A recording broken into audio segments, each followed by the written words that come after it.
Welcome you all to our YouTube channel Enrich Your English with Megan. Earlier, Introduction to Pronouns அப்படிங்கிற டாபிக்ல ஒரு video போட்டிருந்தோம். அந்த வீடியோல what is a pronoun? Pronoun மொத்தம் எத்தனை? First person pronounsனா எது? Second person pronouns எது? Third person pronouns எது?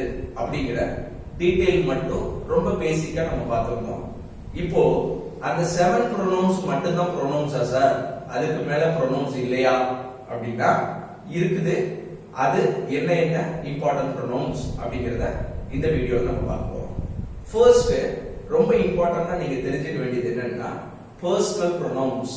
பர்சனல் pronounsங்கற வேர்டை நீங்க ரொம்ப அடிக்கடி கேள்விப்பட்டிருப்பீங்க. அது எது எதெல்லாம் பர்சனல் pronouns அப்படின்னா ஃபர்ஸ்ட் வீடியோல பார்த்த நம்ம 7 pronoun I, we, you, he, she, it, they. இந்த 7மே நம்மளுடைய பழைய வீடியோல டீடைலா பார்த்திருக்கோம். இந்த 7 pronoun அதோட சேர்ந்து me, us, you, him, her, it, them. இந்த 7. சோ இந்த 7 pronounக்கும் இந்த 7 pronounக்கு என்ன சார் டிஃபரன்ஸ் அப்படின்னா இந்த ஃபர்ஸ்ட் இருக்கக்கூடிய இந்த 7 pronoun உடைய அதர் ஃபார்ம் தான் என்னன்னா இந்த பக்கம் நான் எழுதி இருக்கிற 7 pronoun. எதுக்கு சார் இந்த அதர் ஃபார்ம்? எப்படி இந்த அதர் ஃபார்ம் கிரியேட் ஆகுதுன்னா ஒரு சென்டென்ஸ்ல சப்ஜெக்ட் பிளேஸ்ல நீங்க ப்ரோனவுன்ஸ் எழுதும்போது நம்ம இந்த ஸ்டைல்ல தான் யூஸ் பண்ணுவோம். I go to market. He called me. So இந்த சப்ஜெக்ட் பிளேஸ்ல எழுதும்போது இந்த pronoun யூஸ் பண்ணுவோம். அதே pronoun ஆப்ஜெக்ட் பிளேஸ்ல மாறும்போது சப்ஜெக்ட்னா என்ன, ஆப்ஜெக்ட்னா என்ன அப்படின்னு உங்களுக்கு தெரிஞ்சிருக்கணும். சப்ஜெக்ட்னா என்னது? doer of action is called a subject. ஆப்ஜெக்ட்னா receiver of action, sufferer of action is called object. So இப்போ சப்ஜெக்ட் பிளேஸ்ல இருக்கும்போது pronouns ஒரு விதமான appearanceல இருக்குது, ஃபார்ம்ல இருக்குது. அந்த pronounsக்கு என்ன பேர்னா subject pronouns னு சொல்லுவாங்க. வேற எப்படி சொல்லுவாங்கன்னா subjective pronouns சொல்லுவாங்க, இல்லன்னா nominative pronouns அப்படின்னு சொல்லுவாங்க. இதே இது ஆப்ஜெக்ட் பிளேஸ்ல மாறுது. principal called I அப்படின்னு சொல்லுவோமா? சொல்ல மாட்டோம். principal called me. சோ ஐங்கிற pronoun ஆப்ஜெக்ட் பிளேஸ்ல போகும்போது எப்படி மாறுது? me னு மாறுது. we, principal called we, no, principal called us. so weங்கிறது ஆப்ஜெக்ட் பிளேஸ்ல வரும்போது us னு மாறும். you க்கு no change, you அப்படியே தான் இருக்கும். he, him னு மாறும். she, her அப்படின்னு மாறும். it no change, same appearance தான். they will become them. so இந்த 7 pronoun, இந்த 7 pronoun இது ரெண்டும் சேர்ந்து தான் என்னது அப்படின்னா personal pronoun. இந்த ரெண்டுக்கும் உள்ள டிஃபரன்ஸ் என்ன? சப்ஜெக்ட் பிளேஸ்ல யூஸ் பண்ணக்கூடிய pronouns, ஆப்ஜெக்ட் பிளேஸ்ல யூஸ் ஆகக்கூடிய pronouns. இது சப்ஜெக்ட் பிளேஸ், இதோட பேரு nominative pronouns. ஆப்ஜெக்ட் பிளேஸ்ல யூஸ் ஆகக்கூடிய pronouns என்னன்னு சொல்லுவாங்கன்னா ஆப்ஜெக்ட் pronouns, இல்லனா அப்ஜெக்டிவ் pronouns, இல்லனா accusative pronouns அப்படின்னு சொல்லுவாங்க. ஓகேவா? இது போக இன்னும் 3 விதமான pronouns இருக்கு. அது என்னங்கறத இன்னும் கொஞ்சம் டீடைலா பார்க்கலாம். பர்சனல் pronouns ரெண்டையும் பார்த்தாச்சு. மிச்சம் இருக்கக்கூடியது என்ன அப்படிங்கறது இந்த போர்டுல எழுதி போட்டுருக்கேன், நோட் பண்ணிக்கோங்க. பர்சனல் pronouns ரெண்டு ஏற்கனவே சொன்னேன். the first type என்னன்னு சொல்லுவாங்க, 3 நேம்ல சொல்றாங்க. சப்ஜெக்ட் pronoun னு சொல்லலாம், ஏன்னா இது சப்ஜெக்ட் பிளேஸ்ல யூஸ் ஆகிறதுனால. சப்ஜெக்டிவ் pronoun அப்படின்னு சொல்றாங்க. இன்னொன்னு என்ன சொல்லலாம் அப்படின்னா nominative pronoun அப்படின்னு யூஸ் பண்ணலாம். செகண்ட் டைப் pronoun, இது எந்த பிளேஸ்ல யூஸ் ஆகுது அப்படின்னா ஆப்ஜெக்ட் பிளேஸ்ல யூஸ் ஆகக்கூடிய ஃபார்ம்ஸ்க்கு பேரு ஆப்ஜெக்ட் pronouns. இந்த 7 வந்து ஆப்ஜெக்ட் pronouns, இல்லன்னா அப்ஜெக்டிவ் pronouns, இல்லன்னா accusative pronouns. இதுல நீங்க எப்படி நம்ம இத சொல்லலாம்? இத நம்ம ஏற்கனவே பார்த்துட்டோம். இப்போ நம்ம பார்க்க வேண்டிய அதர் டைப்ஸ் என்ன அப்படின்னா இந்த possessive pronouns, reflexive pronouns, emphatic pronoun. Possessive pronoun na enna அப்படினா இந்த pronouns forms நீங்க often யூஸ் பண்ணிருப்பீங்க, கேள்விப்பட்டிருப்பீங்க. possessive நாலே இந்த possessive தான் உங்களுக்கு மைண்ட்ல வரும்.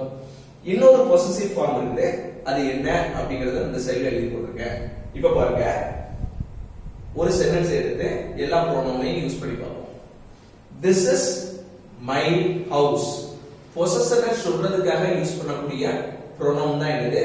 possessive pronoun. This is my house. This is our house. இப்போ எதுக்கு பதிலா யூஸ் பண்றோம்? ஐங்கிறது தான் இங்க மைன்னு மாறுது. This is I house அப்படின்னு சொல்ல மாட்டோம். This is my house.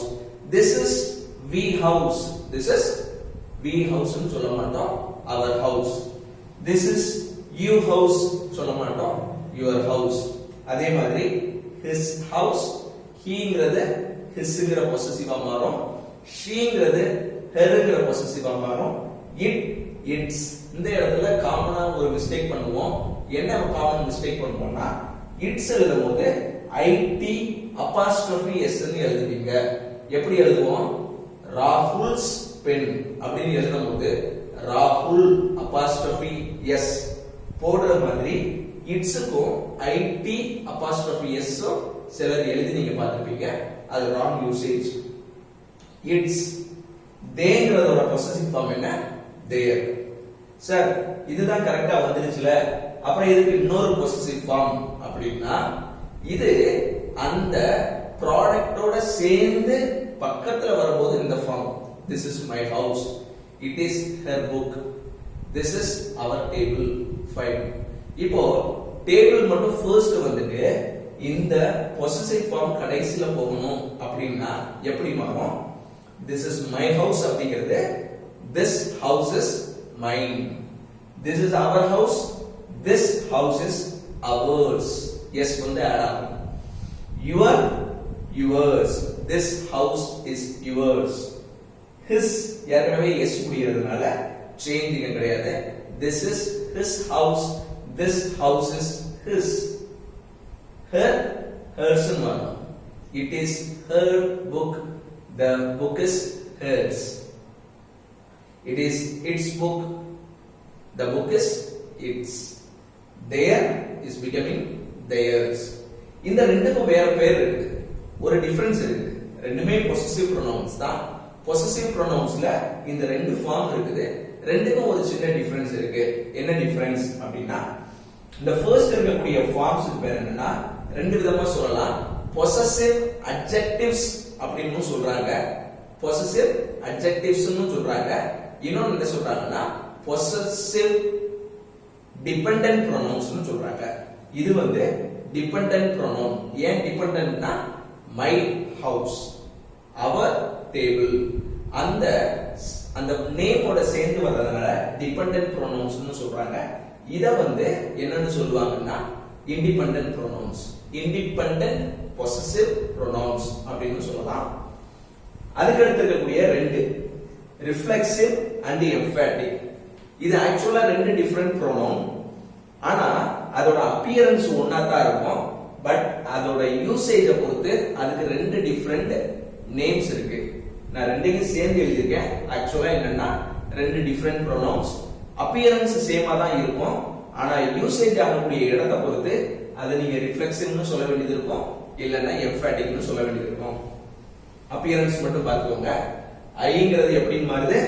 myself. வீங்கிறது ப்ளூரல்ங்கிறதுனால our self சொல்லக்கூடாது, அவர் செல்ஸ். யூங்கிறது சிங்குலரும் யூ தான், ப்ளூரலும் யூ தான்ங்கிறதுனால சிங்குலர்ல நம்ம யூஸ் பண்ணும்போது யுவர் செல்ஃப் சொல்லலாம். ப்ளூரல்னு உங்களுக்கு தெரிஞ்சதுன்னா யுவர் செல்ஸ் சொல்லலாம்.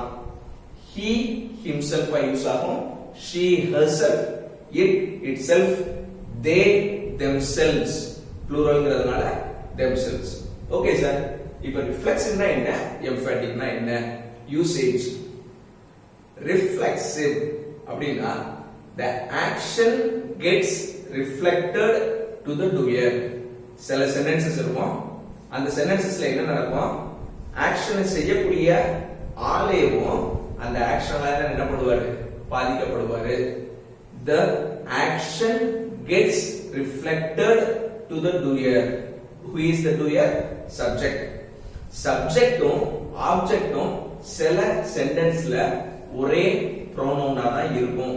அந்த மாதிரியான யூசேஜ்ல யூஸ் பண்ணக்கூடிய ப்ரோனவுன் பேர் தான் என்னன்னா ரிஃப்ளெக்சிவ் ப்ரோனவுன். எக்ஸாம்பிள் எப்படி சார் அப்படின்னா I hurt myself. நடந்து போயிட்டு இருக்கீங்க, கீழே விழுந்துட்டீங்க, ஸ்லிப் ஆகி வீட்டுக்கு போன உடனே கேட்கிறாங்க எப்படி அடிபட்டுச்சுன்னு. என்ன சொல்லுவீங்க? I hurt myself. ஹர்ட் பண்ணது யாரு? நான் தான். யாரை ஹர்ட் பண்ண? என்னையே ஹர்ட் பண்ணிட்டேன். I hurt myself. The action gets reflected to the doer. இதே மாதிரி இன்னொரு சென்டென்ஸ் எப்படி சொல்லலாம்னா don't cheat yourself. Don't cheat yourself. cheat பண்றது யாரு? நீங்க தான். யாரை cheat பண்றீங்க? உங்களையே cheat பண்றீங்க. So doer, the action gets reflected to the doer. He is cheating himself. சொல்றோமா? So அந்த இடத்துல அப்படிப்பட்ட மீனிங்ல யூஸ் பண்ணும்போது தான் அதை நீங்க என்னன்னு சொல்லணும்? ரிஃப்ளெக்சிவ்னு சொல்லணும். ஓகே சார், எம்ஃபாட்டிக்னா என்ன அப்படின்னா emphasize அப்படிங்கிற வார்த்தையை நீங்க கேள்விப்பட்டிருப்பீங்க. It is a verb. Emphasize is a verb. Emphasize னா என்ன மீனிங்? insist பண்றது, வலியுறுத்துறது. emphatic னா என்னன்னா சில நேரத்துல ஆக்ஷன் பண்ணது யாரு அப்படின்னு நீங்க சொன்னா கூட லிசனர் என்ன பண்ண மாட்டாங்கன்னா பிலீவ் பண்ண மாட்டாங்க, நம்ப மாட்டாங்க. அப்படி நம்ப மாட்டாங்க அப்படின்னு நினைக்கக்கூடிய நேரத்துல நீங்க சொல்லும் போது எப்படி சொல்லுவீங்க? இன்சிஸ்ட் பண்ணி சொல்லுவீங்க, எம்பசைஸ் பண்ணி வலியுறுத்தி சொல்லுவீங்க. அந்த மாதிரியான நேரத்துல யூஸ் பண்ணீங்கன்னா அதை வந்து எம்ஃபாட்டிக்னு சொல்லலாம். எப்படி சார்? எக்ஸாம்பிள் என்ன சார் அப்படின்னா நீங்க ஒரு டிராயிங் வரைஞ்சிருக்கீங்க, அந்த டிராயிங் ரொம்ப அழகா இருக்கு.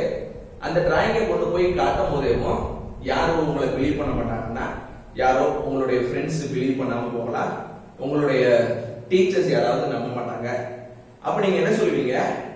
I myself drew the picture. நானே தான் என்ன பண்ணேன்? வரைஞ்சேன். I myself drew the picture. ஏதோ ஒரு இன்சிடென்ட் நடந்திருக்கு, அந்த இன்சிடென்ட் நீங்க பார்த்திருக்கீங்க, பார்த்துட்டு மத்தவங்கள்ட்ட போய் சொல்றீங்க. சொல்லும் போது அவங்க சொல்லுவாங்க, இல்ல நீ எப்படி சொல்ற, நான் நம்ப மாட்டேன் அப்படின்னு சொல்லும் போது நீங்க என்ன சொல்லுவீங்க? I myself saw the incident. நானே தான் என்ன பண்ணேன்? பார்த்தேன். He himself is going to the theater. அவன் படத்துக்கே போக மாட்டான் அப்படின்னு எல்லாரும் நம்பிட்டு இருக்கும்போது நீங்க சொல்றீங்க he himself went to the theater. அவனே தான் என்ன பண்ணான்? தியேட்டருக்கு போனா, அவன் தான் தியேட்டருக்கு போனா நீங்க வலியுறுத்தி சொல்லும் போது சொல்லக்கூடியது தான் எம்ஃபாட்டிக். ரொம்ப கன்ஃபியூஸ் ஆக வேண்டியதே இல்லை, ரொம்ப சிம்பிளானது தான். ப்ரோனவுன்ஸ் ரொம்ப கேஷுவலா நம்ம 7 சொல்றோம். First person, second person, third persons pronouns first வீடியோல பார்த்திருக்கோம். இதுல வந்து பர்சனல் ப்ரோனவுன்னா இந்த ரெண்டு டைப் மட்டும் தான். எந்த ரெண்டு டைப் பர்சனல் ப்ரோனவுன்ஸ்?